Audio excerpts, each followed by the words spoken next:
Monsieur le ministre, l'ancien ministre de la Ville, Monsieur le Président du CRIF et national, Monsieur le Président du CRIF et de Lille, Monsieur le Président des organisations juives et Messieurs les élus, et bien sûr, chers amis. Ça fait déjà un peu plus qu'un an que je suis arrivée en France et pour moi, c'est vraiment un rêve qui est réalisé. Parce qu'il y a longtemps, quand j'étais très jeune, j'étudiais à l'université de Tel Aviv et la langue et la littérature française. Et quelques décennies sont passées et je n'avais pas l'occasion de pratiquer le français, mais je sais. Ça s'améliore lentement, mais ça s'améliore. Alors j'espère que vous pouvez me comprendre. En tout cas, presque tout a été dit. Et nous sommes maintenant à la fin de cette soirée qui est vraiment extraordinaire. C'est toujours un plaisir de se trouver entre amis d'Israël et aussi la chère communauté juive en général en France et aussi à Lille et dans cette région. Parce que nous avons besoin des amis. Nous sommes très occupés à l'ambassade d'améliorer et de renforcer les relations entre les deux pays, dans tous les domaines. Parfois, c'est un peu triste qu'en Israël, on entende en général de la position française en ce qui concerne le conflit israélo-palestinien. En ce cas, c'est en général la position plus favorable aux Palestiniens, ou on entend en général de l'antisémitisme ici en France. On ne parle pas suffisamment en Israël et nous d'ici, nous essayons de travailler sur ça. On ne parle pas suffisamment de tous les secteurs où il y a une très bonne coopération entre la France et Israël. Ce matin, j'étais avec le président de la région à Saint-Quentin et ça m'a fait vraiment un grand plaisir de voir en quelle mesure Israël s'est positionné, a réussi de se positionner dans le domaine de l'économie, dans le domaine de la recherche et le monde robotique et numérique. Et Israël étant qu'un pays start-up nation, c'est vraiment une grande réussite, pas seulement en France, en général et dans le monde. Mais l'intérêt que le côté français a pour renforcer les liens avec Israël, aussi qu'en Israël avec la France, ça donne vraiment un potentiel extraordinaire pour élargir et pour renforcer les liens. Une autre bonne surprise que j'avais quand je suis arrivée en France il y a un an, c'était de voir en quelle mesure la culture israélienne est très très appréciée ici en France. Et chaque jour, presque chaque jour, il y a un groupe de danseurs ou une exposition ou des pièces de théâtre ou des danseurs qui viennent en France vraiment pour donner des spectacles. Parfois, c'est à travers l'ambassade, mais pas toujours. Et j'espère voir aussi à Lille un renforcement de la culture israélienne et surtout que les années croisées qui auront lieu en 2018,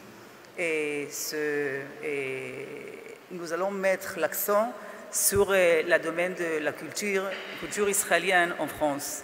Et c'est très important que la culture israélienne soit présente aussi dans cette région. Et on a parlé, il y avait quelques remarques par rapport, Madame le maire, par rapport aux relations entre Israël et les Palestiniens. Je suis tout à fait d'accord que la paix est une valeur. La paix est une valeur très importante. Israël est un pays démocratique au Moyen-Orient. Israël est le seul pays démocratique au Moyen-Orient. Et pour nous, parvenir à la paix, c'est très important. C'est très important pour nous, pour nos enfants, pour l'avenir de l'État d'Israël. Mais pour parvenir à la paix, il faut avoir un partenaire. Et aujourd'hui, on manque ce partenaire. Parce que selon la réalité, il s'agit du Premier ministre Benjamin Netanyahu qui appelle son homologue sur une base quotidienne de venir à la table des négociations et commencer un dialogue direct avec Israël. Et c'est Mahmoud Abbas qui refuse. Il refuse parce qu'il a décidé, il y a 2 ans, il y a 3 ans peut-être, de ne pas venir et discuter directement avec Netanyahou, mais au lieu de faire ça, d'aller à travers des organisations internationales à travers de la communauté internationale, ce qui était le cas, et Francis, vous avez mentionné les décisions de l'UNESCO, et pour que la communauté internationale fasse pression sur Israël. Maintenant, pour nous les Israéliens, faire pression sur Israël, ce n'est pas du tout un bon moyen pour nous convaincre de faire concession. Israël a montré auparavant, il y a 40 ans, quand il s'agissait de l'accord de paix avec l'Égypte, que nous sommes prêts de faire des concessions territoriales. Israël se retirait de tout le Sinaï pour la paix. Et après quelques années, Israël a signé un accord de paix avec la Jordanie. Là aussi, il s'agissait des concessions territoriales. Mais en ce qui concerne les Palestiniens, pendant le processus d'Oslo, il y avait un accord et Israël s'est retiré des grandes villes palestiniennes à cette époque-là. Après, pendant Camp David, il y avait aussi un processus de négociation qui sont échoués. Et en 2007-2008, il y avait le processus d'Annapolis et avec Mahmoud Abbas. Le premier ministre israélien était Ehud Olmert et le processus a échoué. Maintenant, je sais qu'il y a une grande critique ici en France et aussi dans le monde entier en ce qui concerne les implantations, ce que vous appelez ici les colonies. Et on est sûr que l'empêchement et la raison pour laquelle il n'y a pas un accord de paix entre Israël et Palestiniens, c'est à cause des implantations.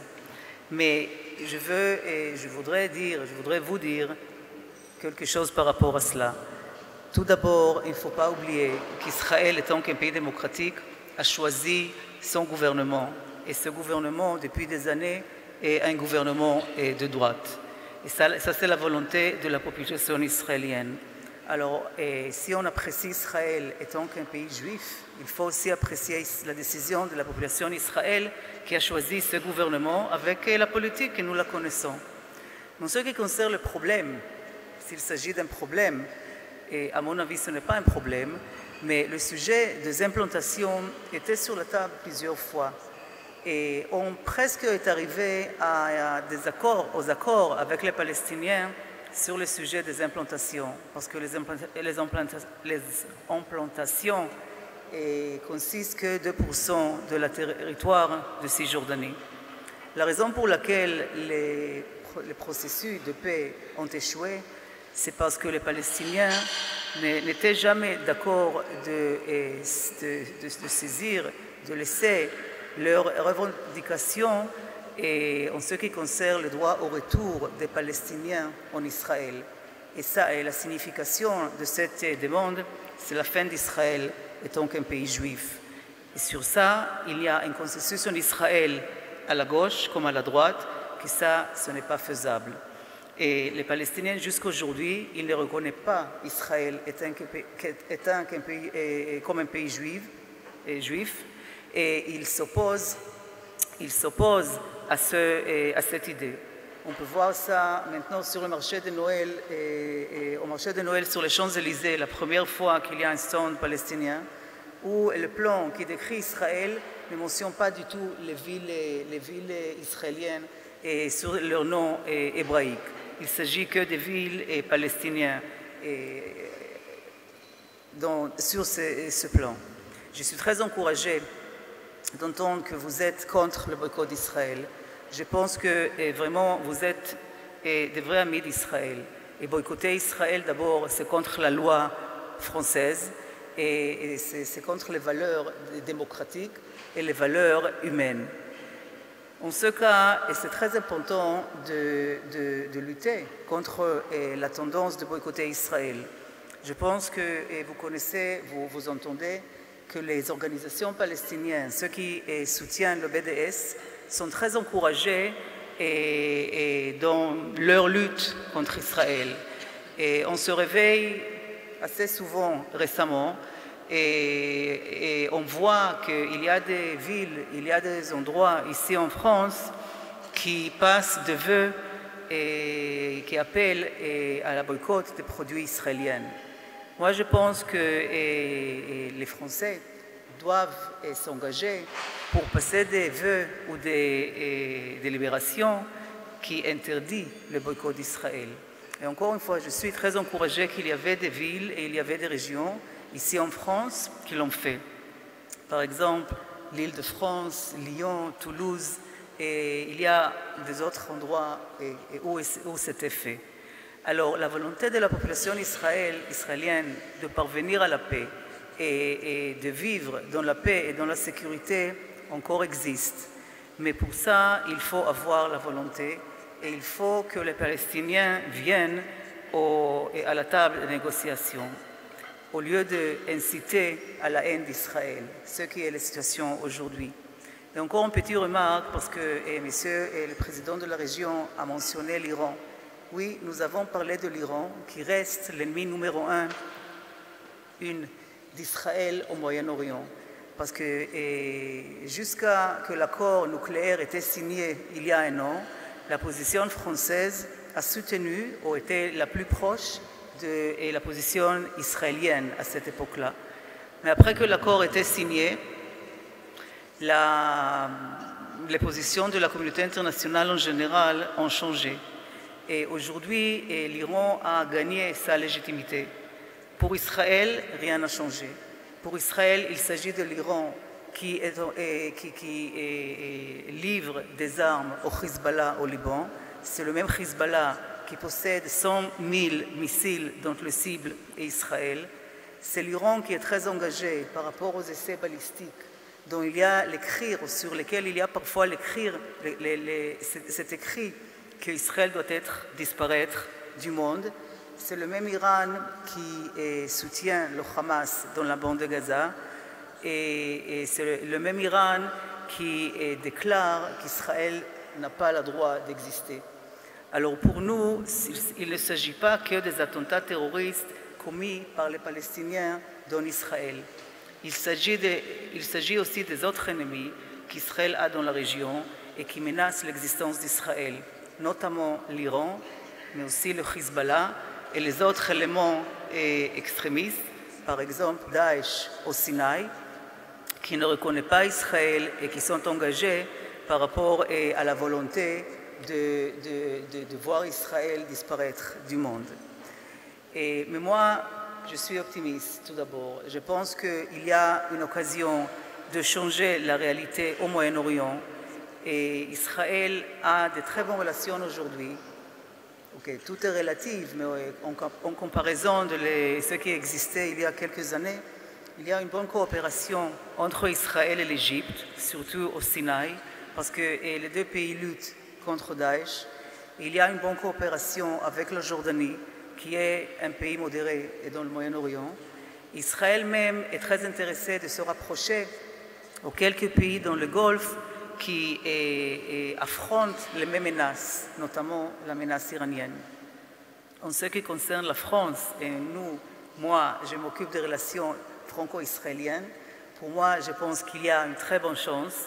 Malheureusement, à cause de la situation en France, à cause de l'année dernière, qui était une année très difficile ici en France, ça fait quelques mois que je suis arrivée quand les attentats de novembre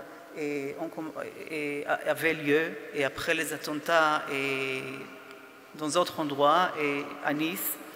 Et aujourd'hui, à mon avis, les Français, la population française, peut-être comprend mieux les contraintes qu'Israël a et les défis qu'Israël doit affronter dans notre région.